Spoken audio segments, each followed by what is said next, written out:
No podía pensar con demasiada claridad. Toda mi familia había perecido. Solo quedaba yo, Ángel Caminero.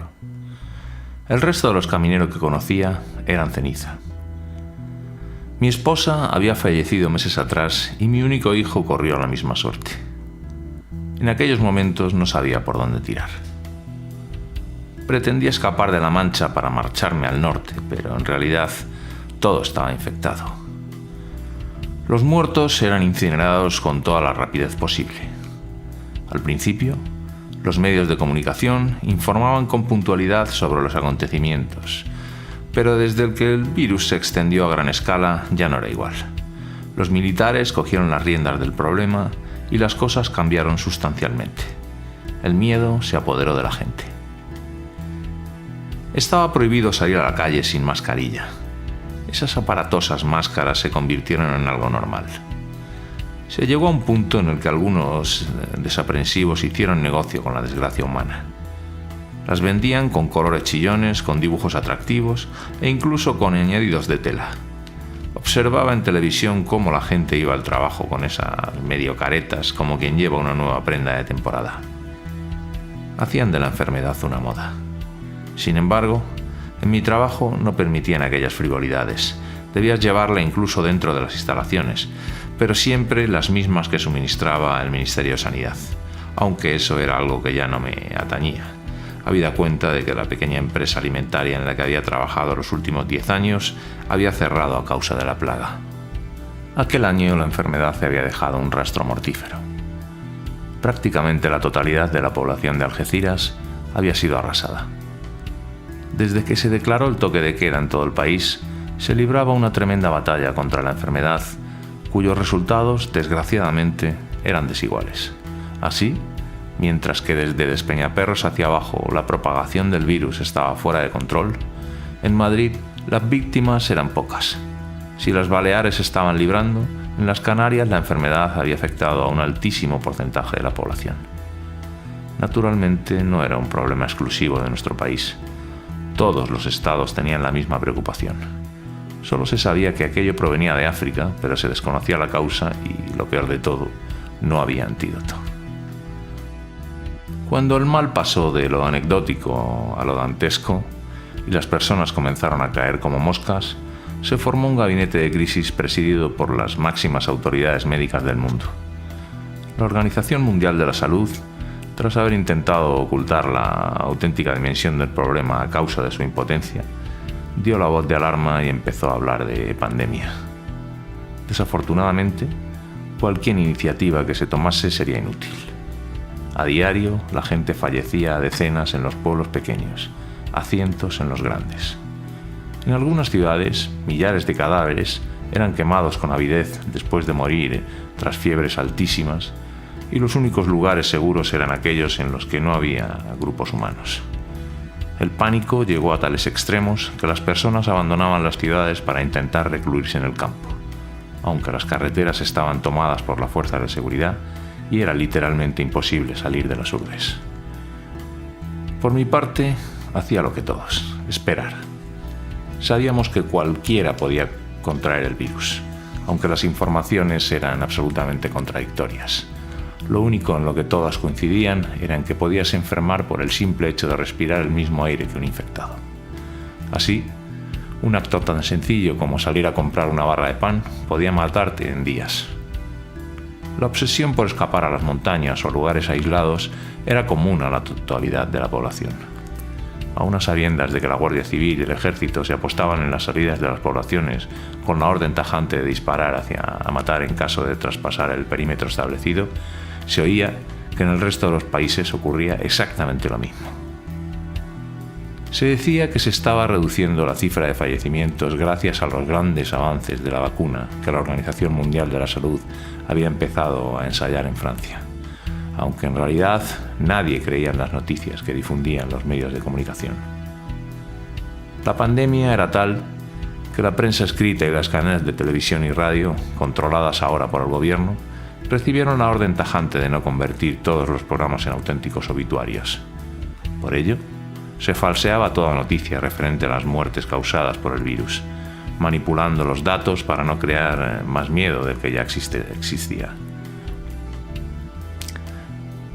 En infinidad de ocasiones se lanzaban bulos sobre que tal o cual ciudad estaba libre de virus, pero más pronto o más tarde te enterabas de que ese dato solo formaba parte de la batería de mentiras que el gobierno se veía obligado a emitir para no aumentar la alarma social, porque a veces la televisión local estaba informando sobre la reducción de fallecimientos en un barrio concreto de mi ciudad, mientras los vecinos estábamos viendo hechos que mostraban de forma flagrante la falsedad de la buena noticia.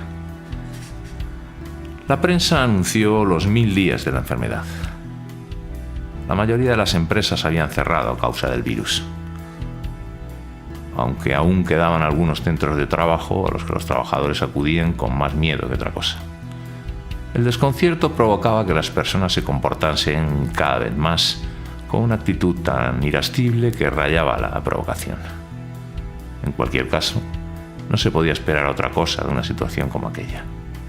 Los hospitales se encontraban completamente desbordados y la mayor desgracia era que los pocos médicos y enfermeras que quedaban vivos se arriesgaban a caer enfermos en cualquier momento. Al no haber antídoto alguno, el personal sanitario se convirtió en el auténtico héroe de toda la situación.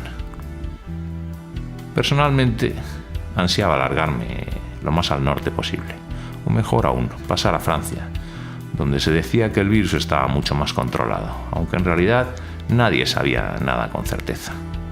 El desorden y la confusión eran el pan nuestro de cada día. Si un día escuchabas que en París no había enfermedad, al día siguiente te llegaba la información de que la metrópolis estaba completamente infectada. Al cerrar gran cantidad de empresas privadas, los alimentos escaseaban desde hacía tiempo. Llevaba más de 2 años sin probar nada que no fuese arroz, pasta o zumo de frutas de una calidad pésima. El último sueño que recuerdo era el siguiente. Alguien me había regalado un gran pastel de chocolate al ron, pero aquella persona me había dicho que no podía envolverlo en ningún tipo de papel o plástico porque se estropearía el dulce. Con este consejo, me vi obligado a salir a la calle con ese exquisito pastel sin protección alguna. Caminaba lo más rápido que podía, pero inevitablemente, a cada paso que daba, se añadía una persona detrás de mí. Cuando llevaba recorridas 4 calles, tenía a mi espalda a más de 40 hambrientos, deseosos de meterle mano a aquella ambrosía. Intentaba andar cada vez más deprisa, pero cuanto más rápido andaba, más trozos de pastel caían al suelo. En mi sueño veía claramente cómo se arrastraban a mis pies innumerables niños, recogiendo las migajas que iban cayendo, y la muchedumbre crecía cada vez más. Llegó un momento en el que ya no caminaba, corría. La velocidad que imprimía mi paso fue tal que terminé dándome de bruces contra el suelo mientras observaba con los ojos llenos de lágrimas cómo lo que quedaba de aquella tarta se destrozaba contra el gélido suelo y el gentío se lanzaba igual que buitres sobre la carroña.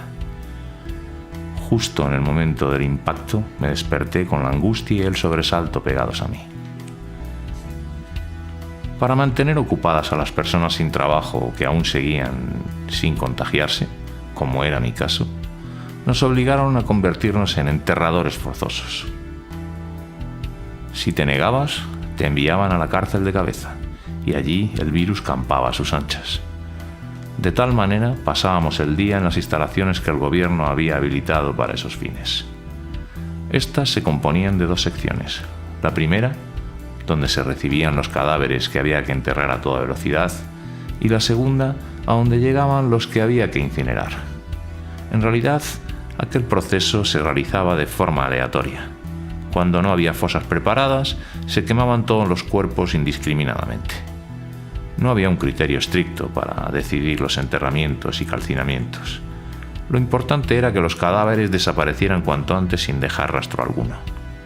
El virus era tan mortífero que las autoridades se afanaban en no dejar la más mínima huella. Tanto era así que no solo se incineraban los cuerpos, sino que también se quemaba todo lo perteneciente al finado, desde sus ropas hasta el menaje de su cocina, pasando por todo lo que aquel pobre desgraciado hubiese tocado. El pánico estaba tan extendido que la confusión por todo lo relativo a la enfermedad y lo que pudiese producir el contagio se había desorbitado. El terror colectivo llegó a unos extremos en los que se incendiaban las casas de los infectados, incluso con sus animales de compañía dentro. Así pues, las noches de los pueblos se transformaron en un verdadero infierno lumínico, retrotrayéndonos 20 siglos atrás hasta tiempos del Nerón romano. Lo peor llegó cuando las autoridades fueron conscientes de que el goteo de muertes se trocaba en epidemia a gran escala. La locura colectiva se instauró, convirtiéndose en anarquía total. El ejército se sublevó y a partir de ese momento, tanto la Guardia Civil como la Policía Nacional en este país y las localidades dejaron de actuar. Este fue el detonante para la vorágine definitiva. Decir violaciones de derechos humanos es minimizar el problema. Había estallado la barbarie. El pillaje en las tiendas se instauró rotundamente. Se crearon bandas armadas donde la ley del más fuerte era la que imperaba. Las mujeres eran violadas y los ancianos asesinados con total impunidad. El dinero dejó de tener validez. A pesar de esos momentos, y a partir de aquellos, lo único que servía como moneda de cambio eran los bienes materiales, y lo que había sido ciudad civilizada se tornó, en el margen de 3 años, en auténticos poblados indígenas donde la sensatez brillaba por su ausencia. Por último, pasados unos meses, se llegó al extremo más denigrante, la esclavitud. Mientras unos cuantos se enriquecían, esencialmente los jefes de aquellas bandas organizadas, otros, la gran mayoría, pasaron a formar parte de la masa esclava. Esta realidad acrecentó las muertes y la infectación, de tal modo que las calles de todo el país se transformaron en una fotografía compuesta por lisiados imposibles de curar por la ausencia de hospitales, infectados por el virus que campaba a sus anchas, ya que el gobierno había dado la batalla por perdida, y gente armada hasta los dientes con inciertas pretensiones. Por lo que sabíamos, el resto de países estaba inmerso en una realidad similar. Desde Gibraltar hasta Islandia, desde la Patagonia hasta Alaska, el virus había tomado el mando, y por ende, el fin de nuestra civilización. Obviamente, África estaba calcinada por completo. Por lo que se refiere a Asia, solo se había librado de la enfermedad Japón, que aguantó 1 año sin la plaga. Finalmente, no pudo resistir más tiempo y se había visto afectado meses atrás como el resto del continente. En cuanto a Australia, corrió la misma suerte que los demás. Solo fue cuestión de tiempo. En los inicios del siglo XXI, cuando todos pensábamos que nunca más se cometerían atrocidades ya olvidadas, aquel aterrador virus se llevó por delante a la civilización humana como la lluvia se lleva a la suciedad.